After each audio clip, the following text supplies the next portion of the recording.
Welcome to the second Connecticut Conference on Climate Change and Insurance. This is the Innovation Front panel. I'd like to thank Commissioner Mays and his staff for their leadership and the opportunity for all of us to present today. I am your moderator, Denis Burke. I work with the Reinsurance Association of America. Today we have a diverse panel. We're going to dispense with their bios, which are in your online materials. Starting us off will be Patrick Rita, who's the Deputy General Counsel for the American Council of Life Insurers. He's going to be followed by Julie Shiu Woodward, who leads Smart Home America, a structural resiliency advocacy organization. We're going to follow her with Amy Bach, who's a consumer advocate who leads the United Policyholders Organization, which is based in California. And rounding us out in the first round of our comments will be Marissa Gillette, who chairs the Connecticut Public Utilities Regulatory Authority, PURA. So since we aren't rocket scientists, we're not going to discuss the science of how we can reverse climate change. We're going to talk about things that we know something about: housing, resiliency, and power. Patrick, the ACLI has recently launched an innovative investment initiative to help close the protection gap. Can you tell us something about ACLI and what it's thinking and doing? Sure, glad to. Thank you, Denis. And I want to echo my thanks to Commissioner Mays and his team for inviting us. After the death of George Floyd, the ACLI board of directors, CEOs, we have member companies, about 270 life insurance companies. The CEOs got together and said, we need to do something. And of course, many organizations were deeply moved by all the events that happened during that summer. And our CEO said, that's important, and making statements is important. But our CEO said, we need to do more. We need to do things to really help close the racial wealth gap in America. Now, we recognize as life insurers, we have limits to what we can do. And so our CEOs gave us a mandate of saying, let's identify what we do really well, and then let's do that for good. And one of the things that the life insurance industry is very good at is investing. We invest for the long term. We make promises to our policyholders and our customers that we make good on over a 10, 20, 30, 40-year horizon. And the regulatory community, the Connecticut Department and the regulatory community regulate those investments to make sure that we are solvent, that we can make good on those claims, those promises that we make.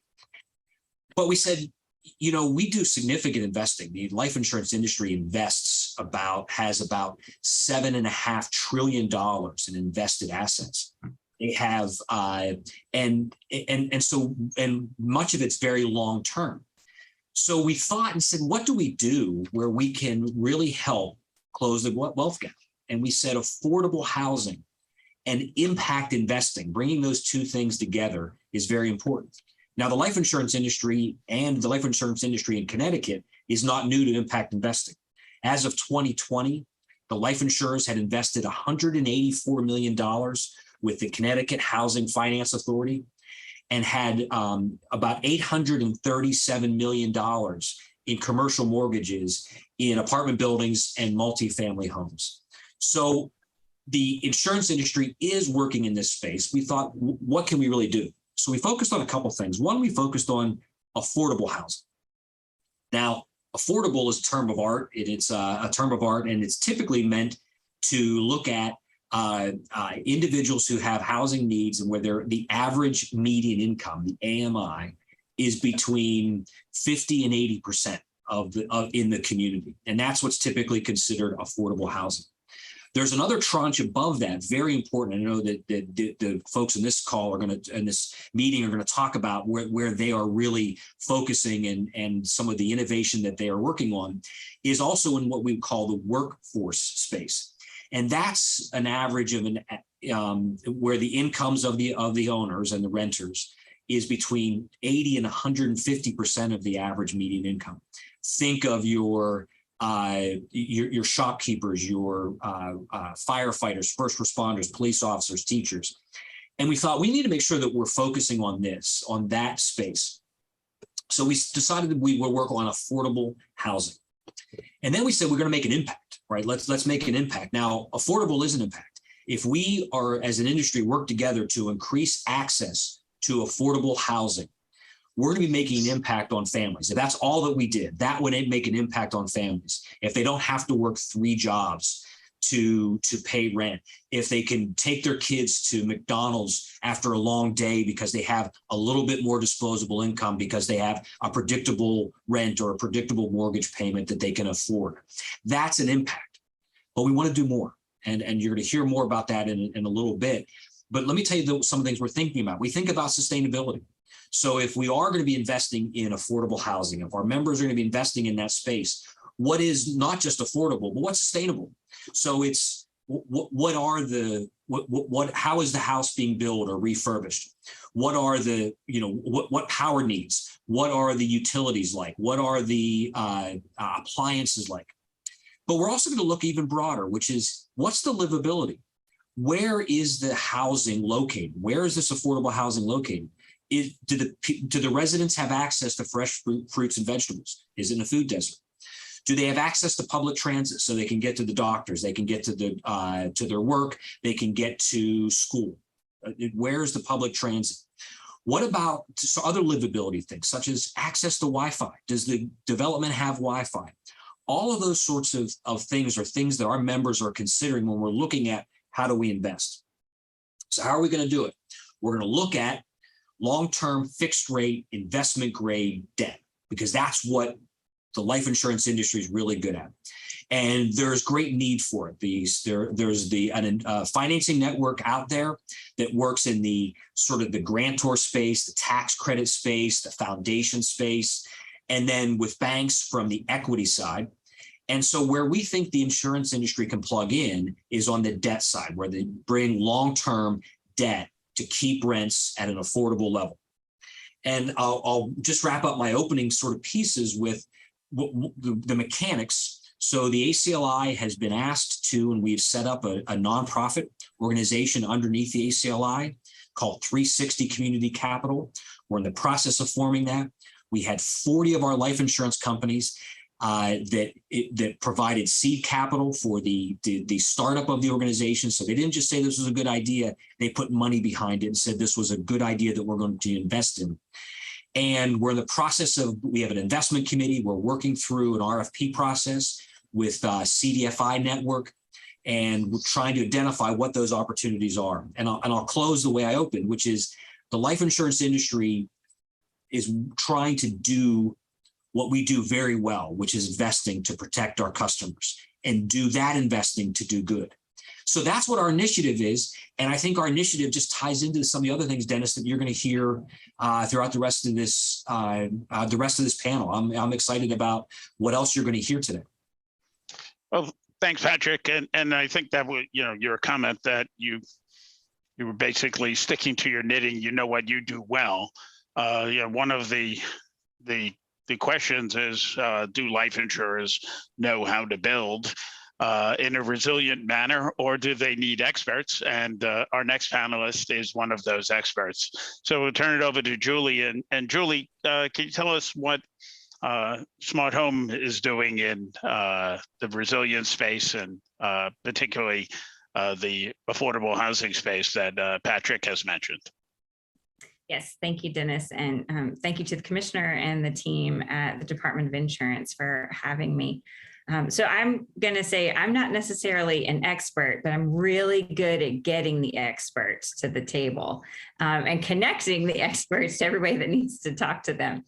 So a lot of what Smart Home America does is education and outreach and advocacy for policies at the state and local level that encourage, incentivize, and make it easier to build to a resilient level, be it sustainable and resilient. So Patrick, of course, just set a perfect vision for what a lot of sectors are trying to do right now, is focusing on affordable housing. We know, if you work in any kind of genre that touches housing or insurance or real estate, you know that we are lacking enough space for people to have adequate and safe and sustainable shelter.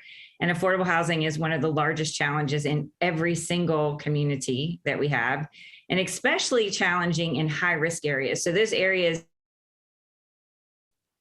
the severe weather events that can threaten risk of loss on structures and affect that economic stability of a community, and more importantly, disrupt and displace families.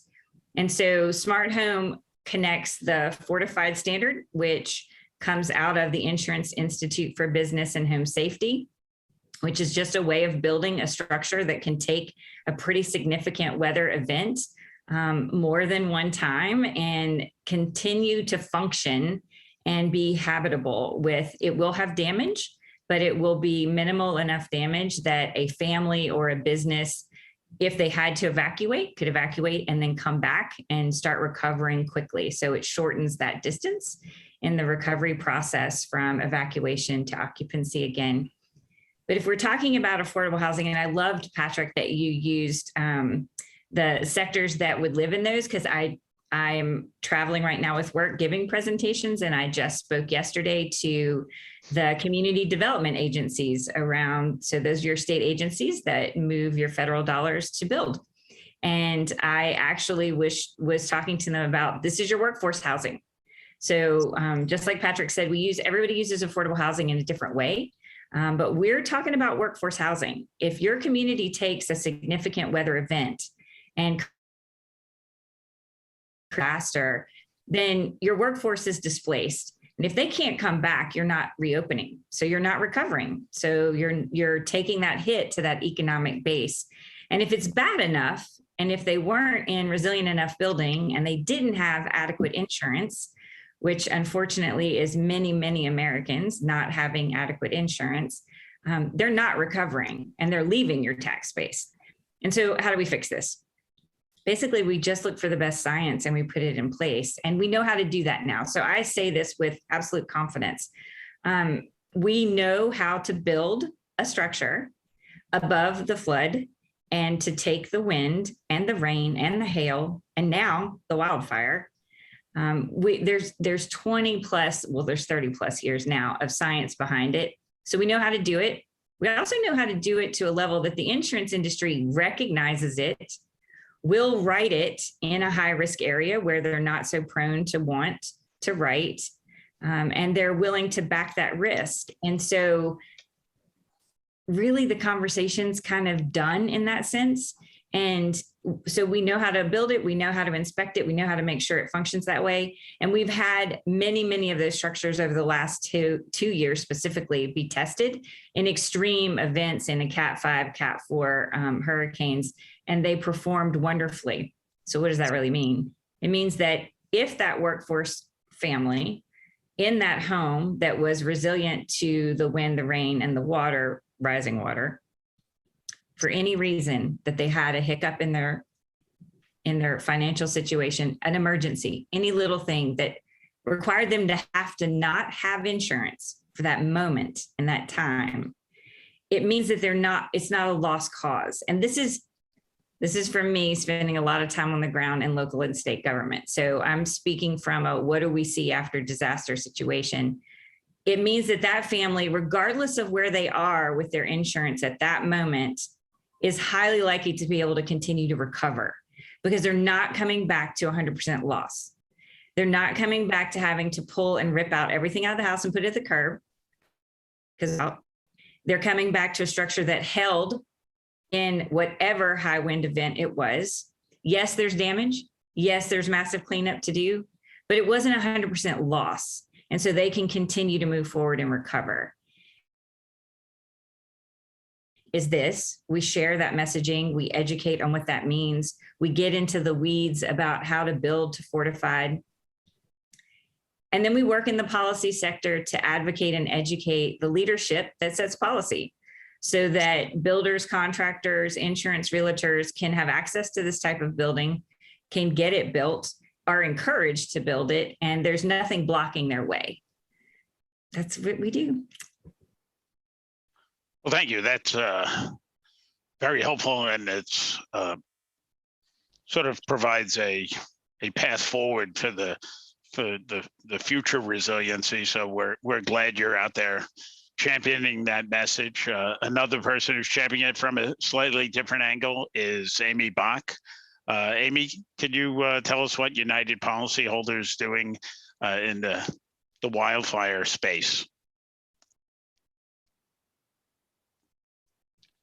Sure. Thank you so much. And it really is a pleasure to be on the panel.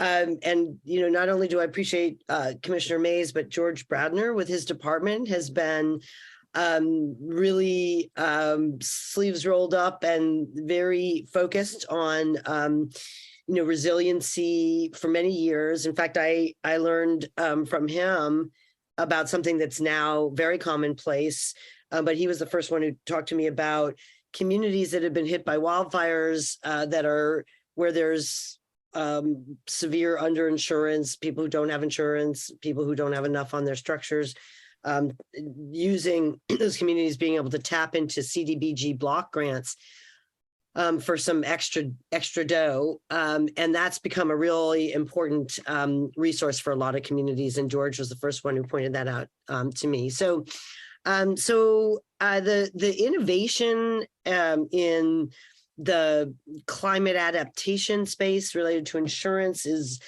coming fast and furious. That's a good thing. And you heard a lot of important points there just now from Julie about a lot of the things that have been happening on the East Coast since we had, you know, I think probably starting from Hurricane Andrew in '92 and the impact it had on availability and affordability of property insurance in Florida.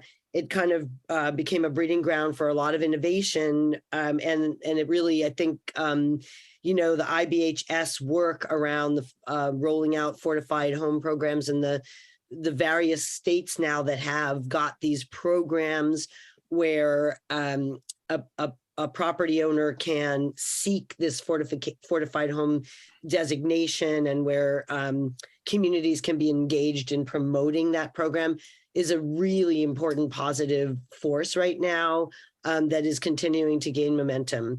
So, you know, I think, you know, innovation is like not just sitting back and saying, oh my gosh, you know, we're powerless in the face of climate change.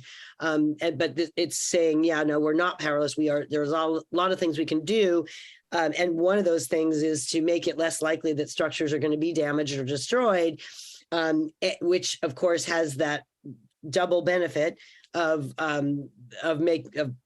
making it so people don't lose their homes, and then also so insurers feel more comfortable writing in those regions. So we're seeing a lot of really good progress. There's a lot of challenges in getting property owners, getting localities to get organized to do the sort of official things that have to be done, you know, become participate in the community rating system, which is a pretty challenging process, I understand, for a community, you know, like a 300-page application or something. We have an opportunity for improvement there to make it easier for communities to show their commitment to risk reduction. So that's just a note. In the wildfire space, you know, we've taken lots of pages out of the books that have been written on hurricane, wind, hail, and water damage reduction or avoidance. And I think probably, you know, California, starting in 2017, we got hit bam, bam, bam, bam with mega fires. So we had the Wine Country fires in 2017, where 7,000 structures were destroyed in Napa and Sonoma. Then followed right on the heels of that was the Woolsey fire, which took out a lot of very high value homes in Woolsey. And then followed the same year, 2018, by the Camp Fire, 18,000 structures. So we had all these mega fires, which of course sent our property insurance market reeling, which is kind of where we are today still, where California is very much, there's a lot of parallels to what the struggles that have been going on in the Gulf Coast states, where insurers' appetite shrunk, understandably, and a lot of innovation was needed to try to do things that would allay fears, but also fortify homes, because there's always that twofer that you want, right? You want the damage not to happen, and then you also want there to be insurance on the properties, that do get damaged. So in taking those pages, we look to the IBHS because they, they're an insurance industry funded research operation, which means insurers are inclined to have more confidence in their work, and that's a good thing. And so, in addition to their facilities where they subject fake structures to all kinds of forces, wind and water and all that, they really amped up their research on embers being shot at a model structure to see what happens and what we can learn. And in the last couple of years, it's been kind of a rapid progress. So in the wildfire space, in terms of innovation, we have looking to underground utilities. We have a lot of sort of the equivalent of things like elevating a home and installing flood vents to hydrostatic, vents to try to reduce the pressure of water on a home. We've taken those ideas and we have translated them into what are the things you can do to make a structure less likely to burn. And we've really learned a lot and reached a lot of consensus in the last couple of years, which feels great. So, just this year, there were several major developments in the wildfire space related to, one is an agreement on standards. So these are the things that can be done that will make it less likely for a home to burn. And we have now basically 3 sets of standards, but they're all very, very similar. There's a standard that my organization has had a working group going for a couple of years with firefighters and scientists and community advocates, and we came up with our own set of standards for what experts seem to be agreeing on, or these are the things: boxing eaves, having a Class A roof, changing out siding for non-combustible siding, and then making sure there's no wooden fence attaching to the house, which is like a wick that draws the fire. And then the most, one other facet of wildfire risk reduction is defensible space, which is kind of one of the more trickier parts of the puzzle, because it means people have to give up their prized landscaping around their home. And Julie probably knows that for years and years, it's been a fight in flood prone areas to get people to get their minds around elevating their homes, because it's something that people just can't, it's ugly. They think it's ugly. It's expensive. It seems like a big deal. And yet we know that it's incredibly important for a lot of homes. So parallel to that is trying to get people to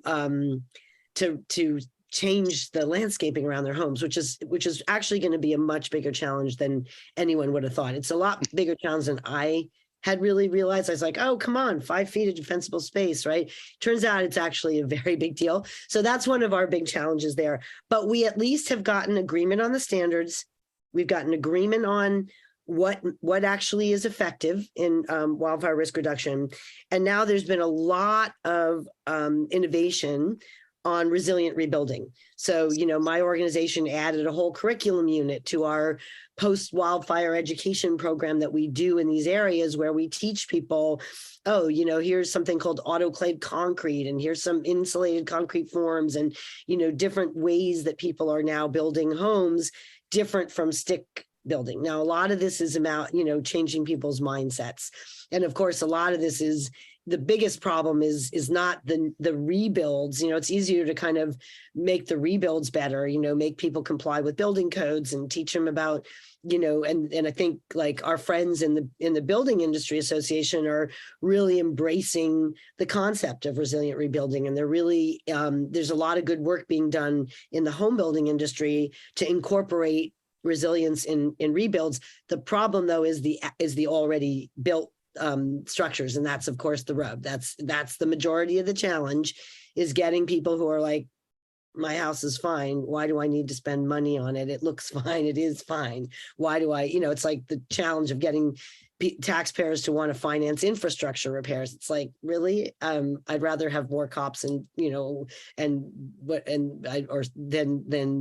dig up the ground and fix pipes that you can't see. So those are challenges, but there's a lot going on. And the last thing I want to say in innovation, there are two things. One is there's a lot of tons of innovation in risk mapping and aerial surveillance and sort of companies that are now selling data to insurers that helps them look at the risk at a more granular level, which is a good and bad for the consumer. The more the insurer knows about, can see and looks at your roof and can see it, the less likely, an insurer is going to want to insure an older home that maybe has deferred maintenance. And obviously you heard about, from Patrick, we all know what a tight budget most American households are on these days. And so again, asking people to spend money on things that they think are non-essentials is a very, very tough. But there has been a lot of good progress in terms of like cost-effective risk reduction strategies. So those are positives. And then the last thing is that several wildfire-prone states have now passed laws that say that if you lose your home in a wildfire and you decide, I don't want to go through a construction project and rebuild, I'd like to just replace my home by buying. These states now have adopted laws that say that the insurer will pay the same amount that they would have paid if you had rebuilt towards the purchase. And that's actually a bigger deal than it seems like, because what we're doing with that law is helping people not rebuild in the WUI, in the wildland urban interface zones, getting them out a little bit of potentially of harm's way, which I think is a really good thing.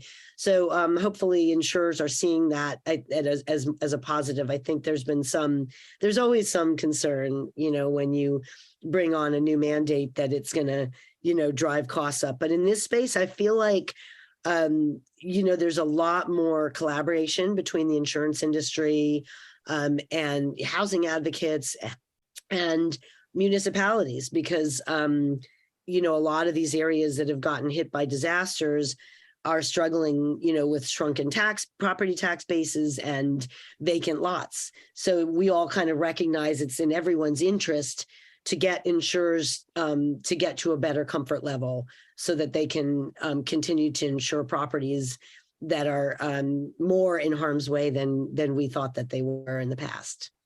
Well, great. Thanks, Amy. And that's an interesting and welcome perspective. And, you gave me the perfect segue to our next speaker, because you said we are not powerless in the face of climate change. And our next speaker could talk to us about what she in the regulatory space, as well as the utilities, are concerned about in the Connecticut, I have to remember where I am, in the Connecticut utility space, and what sort of initiatives you think and the utilities are undertaking already in terms of climate resilience.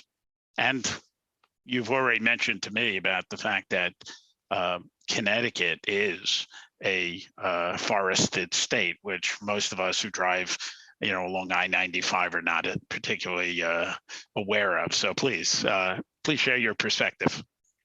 Thanks, Dennis. And I want to echo everyone's thanks to Commissioner Mays and his staff for organizing this important event.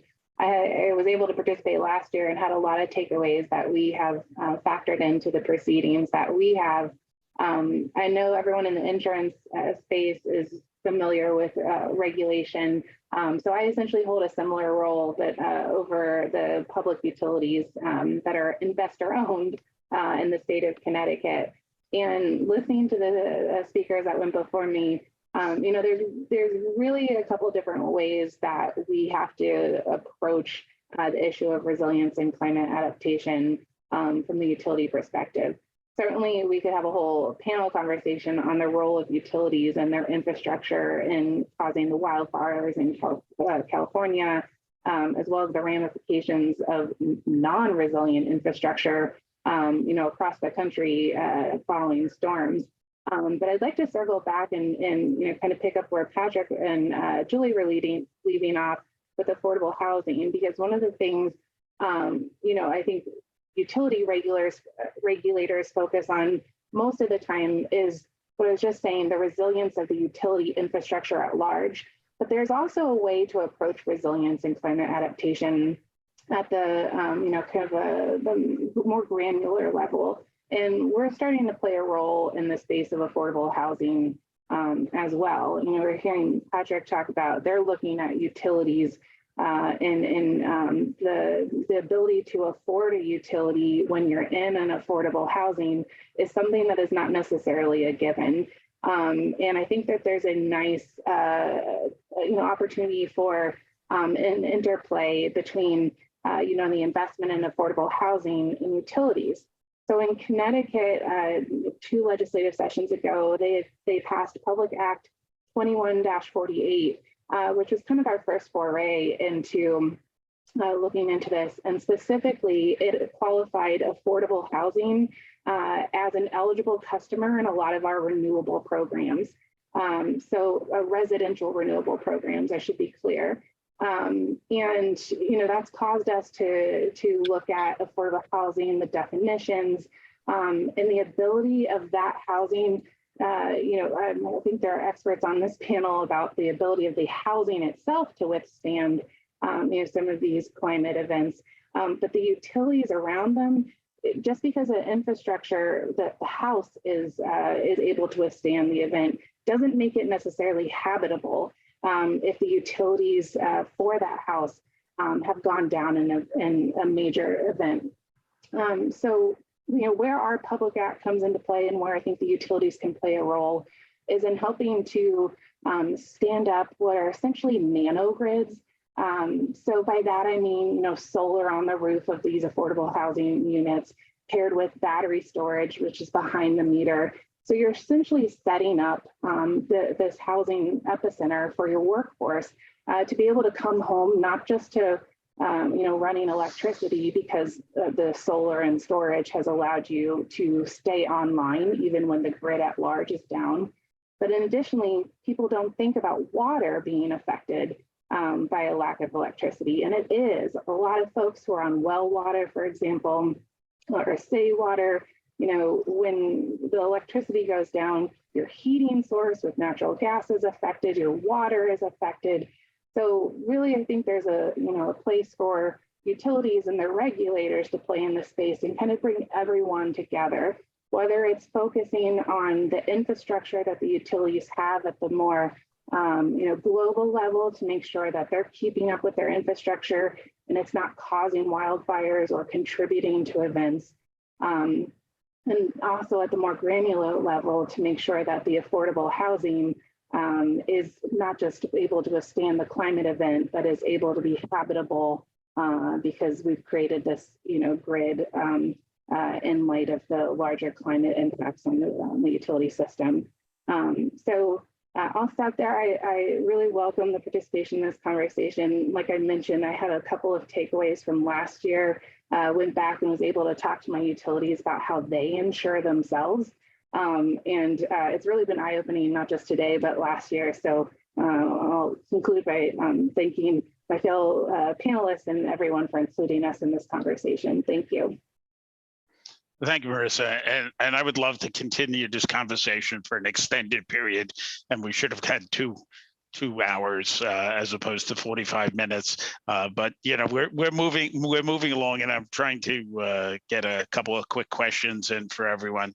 I think for Patrick and Julie, I think Amy brought up and I think Patrick touched upon it, the difference between new construction or rebuilding after a disaster and the existing built environment, which of course is the biggest area of any kind of structures that exist, are the ones that are there, and everybody knows the greenest structure is the one that doesn't wind up in a landfill. So how do we improve the existing structures as well as make the newer structures better, and what sort of challenges are you seeing from the public policy and builders, et cetera, who may or may not have the same view of climate change as the residents of Connecticut? And I'll let Julie, and then let me take a first swing at that. Julie, you've got the more technical answer. Let me just say it from a financing standpoint. When we think of affordable housing and this impact investing, we think in terms of new construction, new units, new affordable housing units brought online. But there's an acronym that is used in the space called NOAH, N-O-A-H, naturally occurring affordable housing. And that is your refurb. That is when you go back into a housing development and you rebuild them, you tear them down, you rebuild them, and then you put in the more efficient utilities, you put in the more or appliances, et cetera. And so this initiative is really looking at both the new construction, but also this naturally occurring or this rehab. And we think that's going to be something very important. And you're right, the sustainability is going to be very important, the resilience. Again, a little off topic, but also one of the challenges it creates is what does the livability things? In other words, you're building a new construction, you know where you're putting it, you're rehabbing an area, you can't move it. That's where it is, and you're building it in that space. And so if it's already in a food desert, it's going to be in a food desert. What do you do about that? If it's already in an area that doesn't have access to public transit, it's not going to have it. And so it takes a broader view when you're looking at this naturally occurring or this rehab. So still part of our initiative, and we think it's one that creates some great opportunities, but also does create those challenges. And I think Julie's probably got a better view on, kind of the challenges she faces. So it always comes down to the money. And, I start off by saying, I know that sounds so cynical, but that's the reality. It always simply comes down to the money. So homeowners who own their home in a 30-year mortgage are going to have to re-roof, every one of them. With the hardening of the insurance market and the challenges that we're seeing that are only going to continue to get worse, re-roofing is not 30, 25 years. Homeowners are not able to really right now. Homeowners have this thing where they just wait for the damage so the insurance will replace the roof, right? So that's not working out for a lot of people, and more people than you. Those roofs are now being required to be replaced at pretty much 15 years in a day, or their insurance premiums are drastically changing. And part of that is because the largest losses the insurers face every year is replacement of contents because of water intrusion, because the roof was lost in a high wind event. And it can be a really bad thunderstorm in the Gulf of Mexico regions. So replacing the roof is like the easiest, most cost efficient, especially if a homeowner is doing it at that time of re-roofing. That's just organically, it's that time to re-roof. It is crazy affordable. Standard. Any roofer can do it as long as they can follow directions. They can do it, and they can do it affordably. They might not agree with you at first, but that's my job, is to educate them. And once they go, oh yeah, I can do that. That right there reduces the risk of that existing building from a significant loss by a ginormous statistical point. And I never say that statistical because everybody wants to argue that, but it's a significant reduction in risk. So, and then insurers are very much attracted to that because they know they've got the research because they paid for the research. So they know what that reduced risk. That's the quickest, easiest way for existing structures. Flood, that's such a nightmare situation because elevating a slab on grade home is really, really cost prohibitive. But there is innovation out there in that, FEMA launched the Building Resilient Infrastructure and Communities programs 2 years ago. We've gone through 2 cycles now. The Storm Act was signed 2 years ago, and it's not quite up and live yet, but that's another federal government financing opportunity. States can go after both of those different funding sources and empower local communities to help elevate. So there's going to be money that states and local governments can access to get the elevations done because they're very, very expensive. And the reality of the flood zones now, yes, some people would say there's places that humans should not build and live. That's never going to work because everybody wants to retire where they should not be building and living. So then how do we build and live in those places? And really, you got to be above the flood, and you've got to be above the flood for the next 50 years. So you can't just build above the BFE, the base flood elevation. You can't just go 4 feet above the base flood elevation.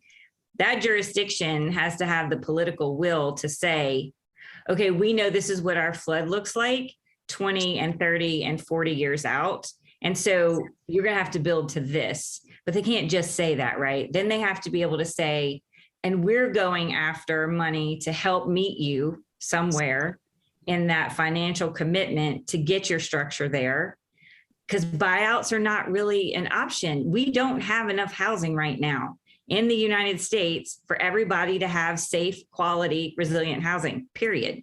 So we can't necessarily, as much as buyout works, and I did that for a long time, as much as it works, we don't really quite have the luxury right now to take a whole bunch of houses down and leave them in open space, because now we've just made the lack of affordable housing worse. So what is it that we can do? And there's a myriad of things. They all take money. And so it's really, the challenge right now is for smaller jurisdictions figuring out how to do that, right? They may not have a full staff. They may not have the ability to do that. For homeowners, it's just understanding what their options are. And homeowners are really busy all the time. So it's really hard to get them to sit still and actually understand what they can do, and then giving them those options and pathways to that. So there is a way to get us where we need to be. And a lot of it is education, and a lot of it is supporting communities and states so that they can access the funding that's now available for them to put those plans in place and to make all those dots connect at the local and state level. Thanks. Since we're in the super rapid fire section right up against our time cap, Marissa, what would you want the insurance industry to know and the insurance regulatory industry to know, and how could they help the utilities achieve their resilience goals? I love that question. I think that there's a lot that we can actually pull from this industry, from your industry, including a lot of the best practices that you all do with forward-looking modeling. So like our utility space, for example, we do forward-looking modeling. It's mostly about the demand for electricity or the demand for fuels, rather than forward-looking modeling about the impact or intensity or frequency of climate change events in the future. So I think there's definitely some lessons we can pull from you all. And I would say vice versa, I'd love to see more of a collaborative relationship between the two industries, because as I alluded to just a few minutes ago, there's so much about ensuring that structures and other things remain habitable that rely on the resilience of the utilities, either at the macro or micro level. So I welcome any additional outreach. We've got some great relationships between our regulator at the insurance department and my regulatory agency in the utility space. But if you haven't made those connections in your state from the insurance to the utility world, definitely recommend it. And that would be, my number one takeaway is do some relationship and liaison work between the two industries. Excellent, thanks. Amy, quick, super rapid fire. What do you want regulators and the industry to know? Well, the more that insurers voluntarily signal to their customers and potential customers that they believe in the value of risk reduction and that they will support it and that they will reward it, the more people will be in a position to feel like, okay, I should spend this money. I should spend this time because my insurance company is going to reward me. So as much as insurers, don't want mandates, the more that insurers do voluntarily, the better. And we have seen some of that in California, and we want to see lots more of it. So thanks, Denis.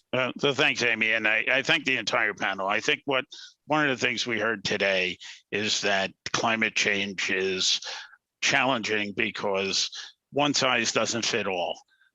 You could have floods, you could have wildfires, you could have hurricanes. Hopefully that's in the not too distant future, that's not going to change, and that everybody will be subject to every catastrophe in the same areas. But you need to build for what's expected and what's for the future. And from the property and casualty space, I think economically it makes sense to build as strong as you can for the environmental challenges that you will face and insure the rest. It has to make economic sense on both sides. And the insurance industry is willing to work with the utilities and others to achieve a resilient future for all. So I'd like to thank you all. And it was a great panel, and I wish we had more time. Thank you very much. Thanks, Denis. Thank you. Thanks.